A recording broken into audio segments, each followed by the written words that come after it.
Let me bring in Kosha Gada, the CEO of Recastle, joining us from Melbourne. Thanks for joining us, Kosha. First up, is there any issue or response from the Prime Minister there that stands out from your point of view?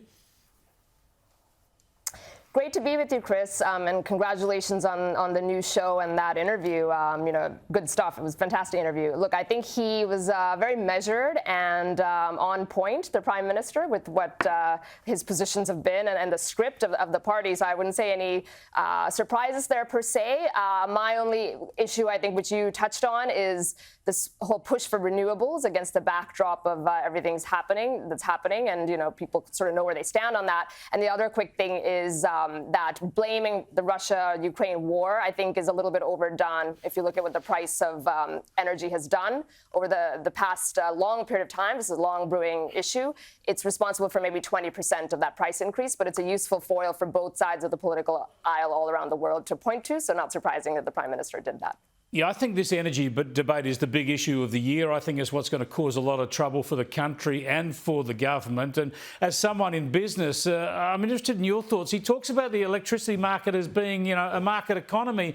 And as I say, it's been Liberal and Labor governments that have messed this up, but it's not a proper market. It's not a market where you just produce the most efficient energy and put it into the market. It's driven by all these government interventions to reduce emissions and subsidise some forms over others. So it's pointless just to blame it on the market. It's government actions at every turn.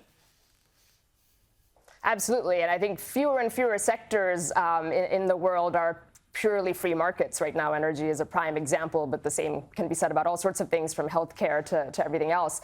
And absolutely, I think, there's a few dynamics going on. As I mentioned, it's a long brewing issue. The whole renewable agenda and the politicization of it has restricted the supply side of energy, because there's so much uncertainty that it's introduced with the people that basically manufacture energy all across the supply chain. And it's very difficult to turn that spigot on and off, at the drop of a dime when the policy shifts. The other thing really is, coming out of the pandemic and lockdowns that raged across the world, there's a bullwhip effect that comes into play when you artificially and very rapidly suppress demand and then open back up. So I think we're feeling sort of the repercussions of that as well. And yes, putting in price caps and subsidies and all of that just further adds sort of the messiness, I think, to what the natural equilibrium of the market would be. And that's just the way it is. Now, just one other thing out of that interview is the Indigenous voice to Parliament. I support a voice, as you know. I don't know what your view is on it, Kosha, but I tried to get Anthony Albanese to say whether he would legislate one anyway, even if the referendum failed. He didn't really want to answer that question. Surely he has to say, we know he has the power to legislate a voice if he wants to. Surely he has to say that he will accept the outcome of a referendum. You can't have a referendum without saying that whether you need to legally or not, you must accept the will of the people. Yes, look, the Prime Minister is absolutely a savvy political operator. There's no question about that, and you see that time and again in your interview and others that he's done.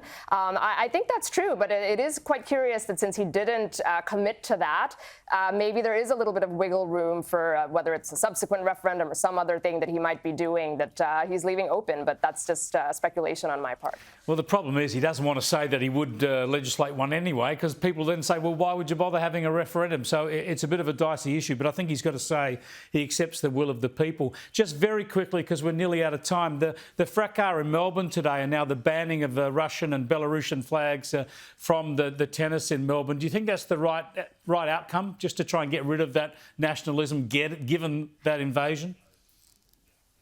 I have to say that I don't, Chris, because this conflict is very complex in terms of the history and the background behind it. Obviously, nobody condones an attack on a sovereign nation or the loss of innocent life, but it's a very involved issue. And I would say that it's outside the domain expertise of tennis tournament Yes. organizers. And the minute they step into that and mix politics and sports, which increasingly happens, it just, I think, creates more issues than it doesn't. Keep politics and political signaling out of sports. I think that would have been the better way to go.